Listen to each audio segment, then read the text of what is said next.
L'homme ne vivra pas de pain seulement, mais de toute parole qui sort de la bouche de Dieu. Voici votre moment de méditation quotidienne.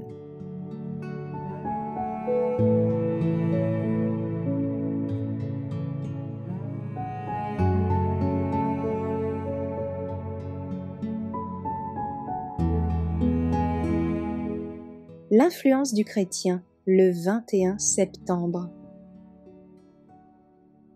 Alors ta lumière poindra comme l'aurore, et ta guérison germera promptement. Ta justice marchera devant toi, et la gloire de l'Éternel t'accompagnera. Ésaïe, chapitre 58, verset 8. Le Seigneur a une œuvre individuelle pour chacun de nous. En voyant l'iniquité du monde, telle qu'elle se révèle dans les tribunaux et dans la presse quotidienne, approchons-nous de Dieu, saisissons-nous de ses promesses vivantes, afin que la grâce du Christ demeure en nous. Nous pouvons exercer dans le monde une influence, et même une influence puissante. Nous ne devons avoir qu'une préoccupation, celle de la gloire de Dieu. Nous devons travailler en déployant toute l'intelligence que Dieu nous a donnée. Le ciel n'attend que le moment propice pour répandre ses plus riches bénédictions sur ceux qui veulent se consacrer à l'œuvre de Dieu dans les derniers jours de l'histoire du monde.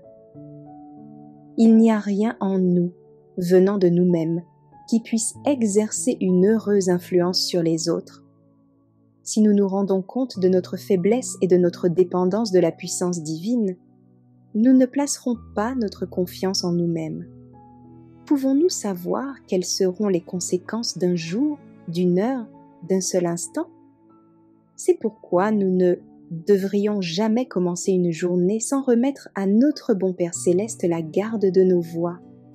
Ces anges ont pour mission de veiller sur nous, et si nous nous mettons sous leur garde, ils seront à notre droite à l'heure du péril.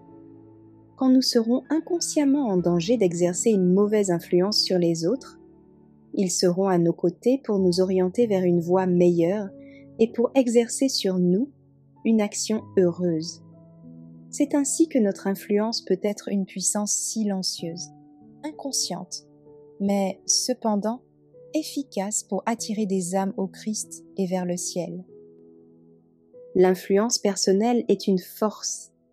L'exercer à bon escient, c'est collaborer avec le Christ, c'est relever les âmes que le Christ relève, c'est inculquer de nobles principes, endiguer les progrès de l'immoralité.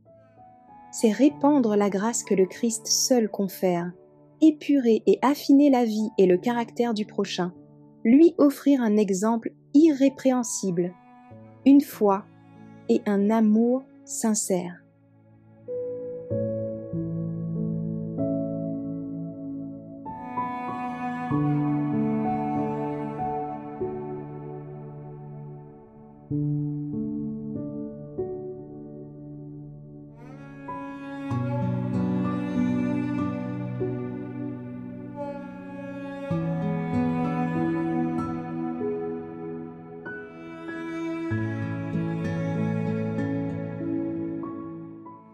Merci d'avoir écouté cette présentation.